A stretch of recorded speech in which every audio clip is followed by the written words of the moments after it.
Guys, this is Ella again and welcome to the fourth video ng ating YouTube channel, ng ating tutorial. And first, thank you so much for watching video number 1, 2, and 3. Na-appreciate ko po talaga na natatapos niyo yung video kasi nakikita ko siya sa analytics.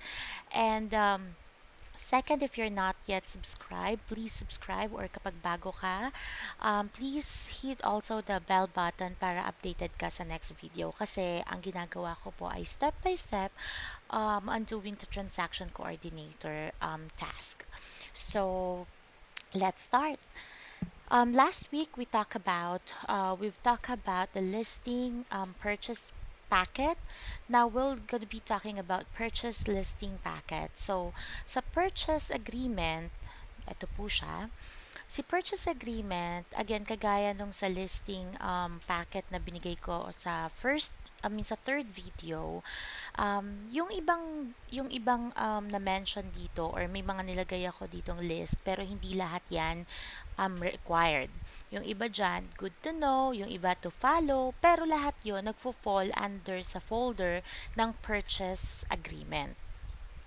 So first, dun tayo sa required.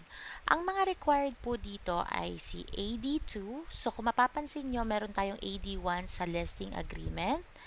Ayan, AD1. Ngayon, dito sa purchase agreement, meron tayong AD2. Ang AD1 is from the seller. Ang AD2 is from the buyer. Kapag ito po ay galing kay AD1 or kay seller, hindi po siya po pwedeng makita ni buyer.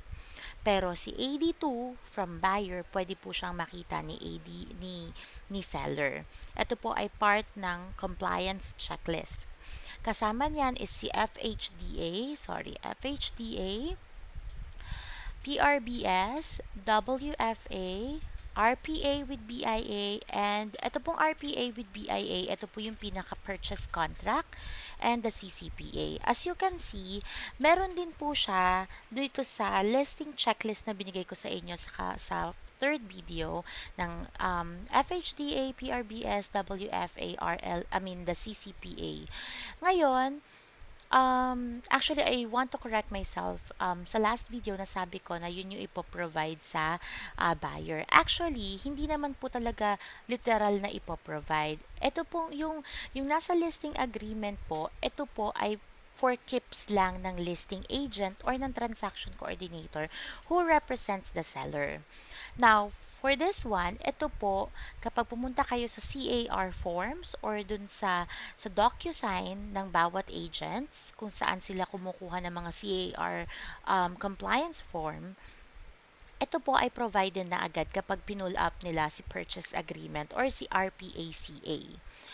So, ito po ay included na.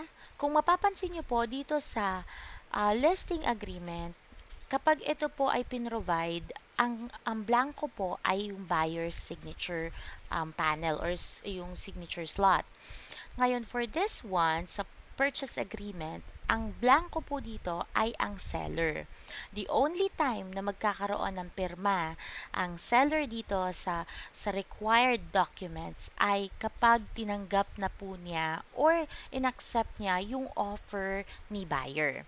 Now, ang gagawin po ni seller or ni listing agent, iipunin niya, say for example, inap niya yung listing today, which is August 23rd sa US.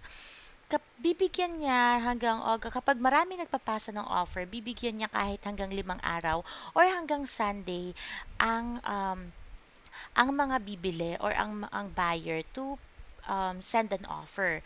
Say for example, may na-receive siyang 5 offer. Kung ano yung pinaka-best offer, yun po yung ipepresent niya kay seller.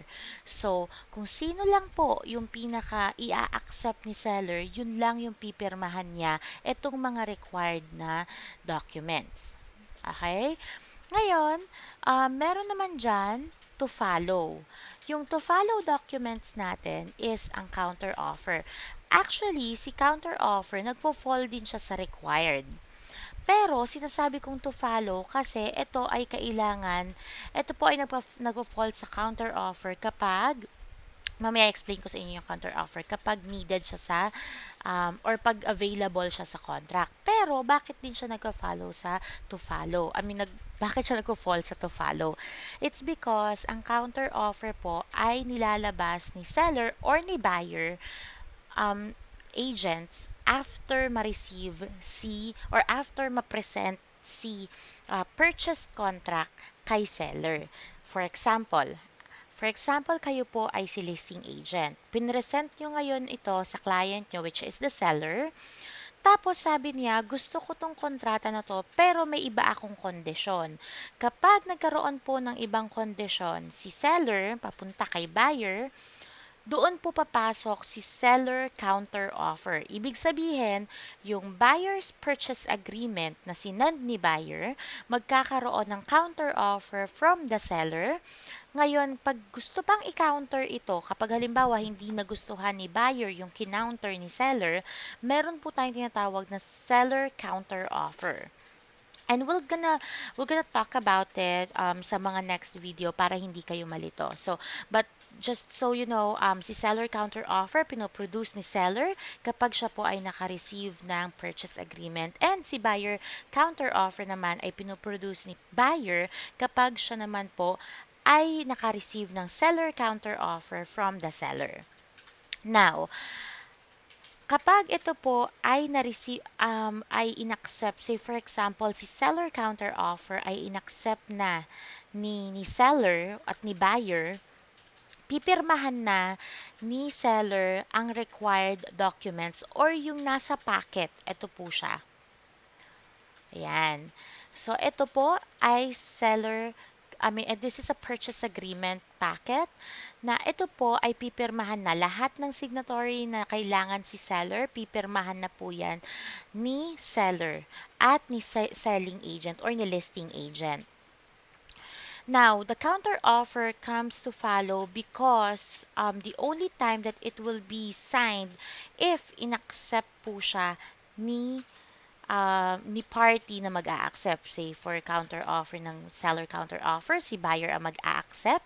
Pag si seller counter offer naman, si buyer ang pag si buyer counter offer naman, si seller ang mag-a-accept. Okay? So, um, okay. So, now, si addendum po ay ito ay parang memorandum. Say, for example, kaya siya to follow kasi etong addendum ay lumalabas lang siya kapag meron clause dun sa purchase agreement na kailangang idagdag or ibawas. Say for example, when a buyer send an offer to the seller and there's only one buyer present at the time of signing the purchase agreement, and then along the way, say in the mid of the transaction, they wanted to add another buyer because for some reason they cannot get or it's required by the lender. Then there will be an addendum stating that another buyer will be signing off the purchase agreement. Once the addendum is fully executed, that's the only time that the second buyer or the additional buyer will then sign all of the contracts, all of the documents pertaining the contract, or that's already present in the said contract. Say, say for example naman, they wanted to add more price. Say for example, the lender wanted to add a credit to buyer or a credit to seller. They will then indicate on the addendum that the seller will be sending or will be providing a credit to buyer upon closing for the closing costs.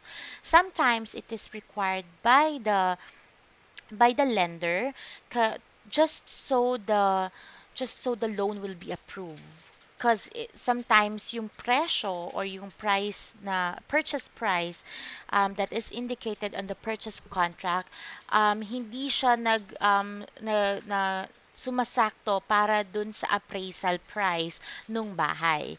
So para matapos yung lender sa kanyang ginagawang pag-approval, magkakaroon po ng mga counter offers within addendums naman. Sa appraisal mababa siyang nilabas, tapos kailangan sa home inspection, kailangan may mga ipagawa sa bahay na ayaw ng pagawa ni buyer or ni seller. So ang gagawin niya, mag-addendum siya na, hey, ikaw na lang magpagawa, bibigyan na lang kita ng presyo. Depende sa kung magkano yung presyo sa market nung dapat na ipagawa ni buyer doon sa bahay. So that's when the addendum comes in. Again, yan po ay memorandum ng mga mahahalagang bagay na pwedeng magbago sa clause ng kontrata. Okay? Tapos, si pre-approval naman po or si proof of funds, kailan tayo humihingi ng pre-approval? Kapag ito po ay loan or manggagaling sa isang lender. Kasi, kagaya ng sinabi ko sa very first video, si pre-approval po ay kailangang i-work out ni buyer bago siya mag-send ng offer.